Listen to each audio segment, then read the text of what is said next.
minding them. We found them fields of juicy green grass and fed them with clear fresh water. So si David daw ay isang shepherd. Sino nakakita ng mga sheep? Sheep. 100? Kung may sheep sa kanila.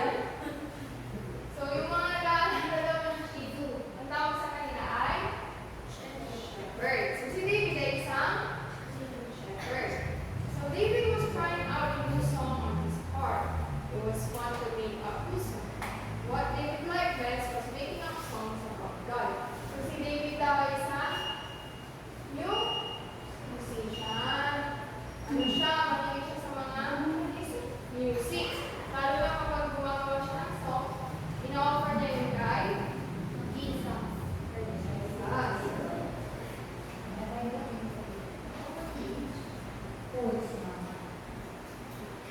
So God is my shepherd, so I have everything I need. I need green grass, beautifully fresh water. He guides me on the right path. Even when it's dark, I need not be afraid. So si David daw sa ano siya, grabe yung faith niya kay God. Si God daw, pinupagay niya lahat ng needs ni David. One of his brothers came running up to the hill. David has 7 big brothers. No whom at once. Someone wants to see him. So si David daw lang sila magkakapatid. Sila ay ito. Yung isa niyang kapatid, pumunta doon, tinawag siya, David, hindi lang ako lumubis. Someone wants to see you. So si David, pinabawi na siya kasi gusto niya makita ni Samuel. So God had sent Samuel to David's house. Choose the next day. God was not pleased with King Saul. The next thing was to see the Lord the God of God had chosen David. So si God, sinanay si Samuel para kay David. So sabi niya, si God daw pinili na si David na maging next king. Kasi hindi daw gusto ni God yung pamamalakad ni King Saul. So the people from the sea picked a fight with King Saul and his soldiers.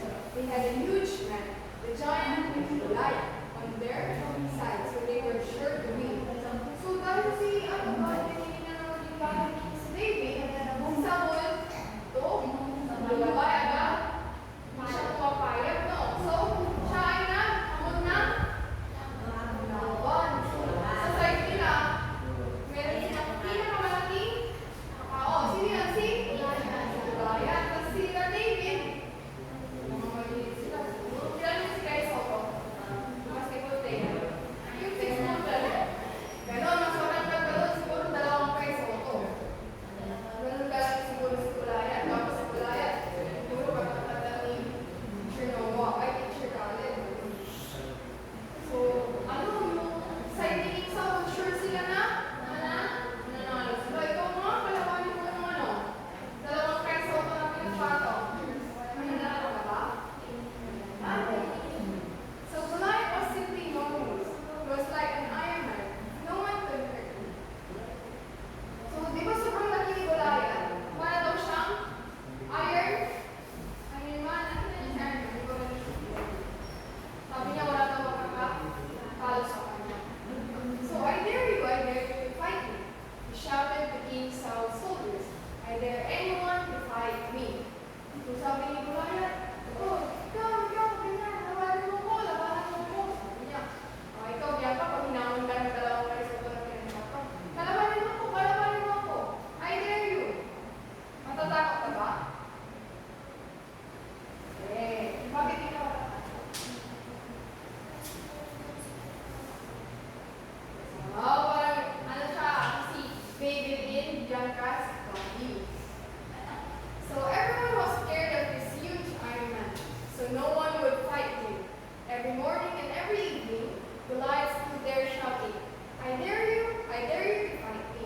I dare anyone to fight me. But no one did. They were far too scared. So lahat daw sila takot. Tapos kinakabahan kasi sobrang laki. Goliath, walang may gustong lumaban sa kanya. Every morning daw, tapos Kada umaga, kada gabi, sumisigaw daw yung si Goliath na kung sino gusto paglaban sa kanya. Three of David's big brother were among those soldiers. Go and see how they are. David's father said to him, one day they may be hungry. Here are 10 loaves of bread and 10 cream cheeses. And take them some roasted corn, all you can carry. So yung, di ba yung nakakapit sila David? Ito, yung talo doon, nandito sa mga soldier na gustong pumalaban kay na nakalaban si Goliath. Pero, sabi ng tatay niya, dalhan mo sila ng tinapay, pupunin mo sila ng mais, tignan mo sila, sabi niya. Check mo sila kung okay sila. David got there just in time to hear Goliath shouting, I dare you to fight me. I dare anyone to fight me. When no one moved, David talked to the soldiers. So si David, nandun na siya sa place doon sa place ng mga soldier, kung nasa natin si Goliath. So, nakita niya, narinig niya, tapos nakita niya na si Goliath, narinig niya sumisigaw si Goliath. So, nung walang mga galaw, si David, kinausap niya yung mga soldiers. Sabi niya, the giant's too big for his boots. You shouldn't let him get away with it. This is God's army. You're too big for your boots. More like his brother said crossly. So sabi niya, yung ano daw, giant daw, parang sinabi ng kapatid niya, hindi mo naman matatalo yung yung giant yan. Kasi ganyan siya, kalaki. So binabantayan din nila si Goliath. Pero sabi nila, this is God's army. So, kung si Goliath, malaki lang siya, sila David, ang kasama nila naman ay si God. So, sino mas malaki kayo? Si God or si Goliath?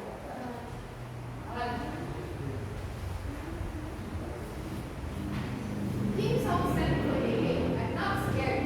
David said, I'll fight him. But you're only a boy, said the king. I mind the sheep at home. David said, sometimes lions and bears try to snatch a lamb, and I have to kill them. If God can keep me safe from lions and bears, He can keep me safe from this giant. So sabi ni King Saul kay David, ano?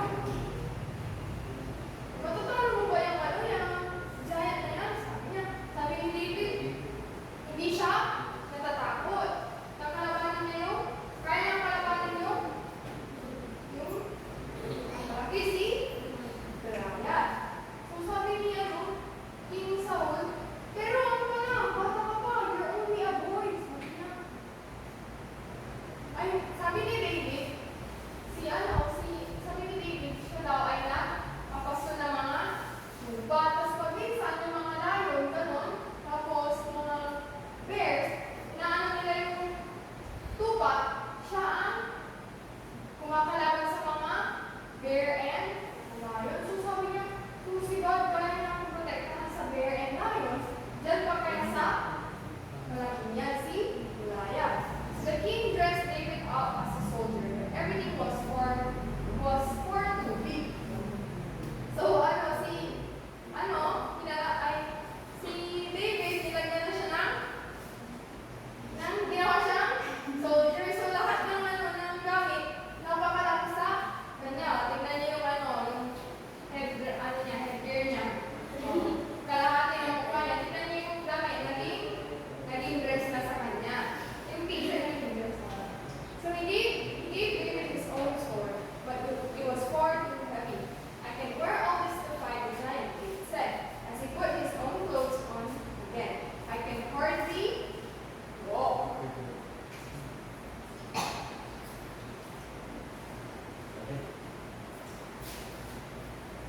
So sabi niya, hindi ko kaya itong isuot. Sabi niya, masyadong mabigat, pati yung sword, masyadong malaki.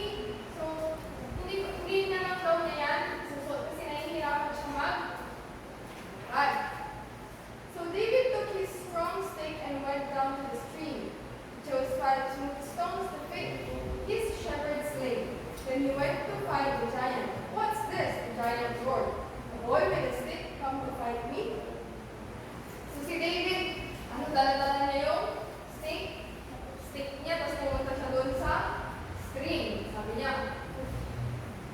Sabi nung may gulaya, ang tubig? Sabi niya, bakit? Sabi niya, ano yan? Sabi niya, a boy with a stick.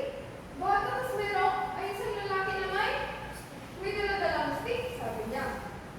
Tapos yan ang lalaban sa akin, sabi ni Gulaya. Sabi ni David, God doesn't need big men with swords to save his people. Sabi ni David, hindi naman kailangan ng isang tao na magdala ng sword. Basta kailangan kasama niya si God. So he took one of the 5 smooth stones and fired it from his sling. So kinuha siya ng 5 bato. Alam niyo yung palsot? Yung isang ibon, nakakita na kayo yung palsot. Yun yung ginamit niya. Kumuha siya ng isang bato. Pang! Tumira kay Goliath. The stone hit Goliath right on forehead and knocked him flat. So, ano yung pagkapalsot niya? Tumira sa doon ni Goliath. Ano ka ni Goliath? Doon sa ganun kalaki. Siya ay na-knock out si Goliath. So David cut off Goliath's head with the giant's own sword. King Saul's army cheered, and the people from the sea all ran away. So si Goliath, kinat niya yung ulo ni, si David, kinat niya yung ulo ni Goliath, no? Natumba siya nung nanalo si David. At hindi pala si King Saul ang ang laban. Si King Saul kasama niya si David. Ang kalaban nila yung mga people from the sea. So yung mga people from the sea, yun ang kasama ni Goliath. Si King Saul kasama niya si David. I've got the love of Jesus down in my heart. Down in my heart. Down in my heart. I've got the love of Jesus down in my heart. Down in my heart to stay. I've got the love of Jesus down in my heart. Down in my heart. Down in my heart. I've got the love of Jesus down in my heart. Down in my heart to stay. And I'm so happy, so very happy. I've got the love of Jesus in my heart. And I'm so happy, so very happy. I've got the love of Jesus in my heart. I've got the love of Jesus down in my heart. Down in my heart. Down in my heart. I've got the love of Jesus down in my heart. Down in my heart to stay.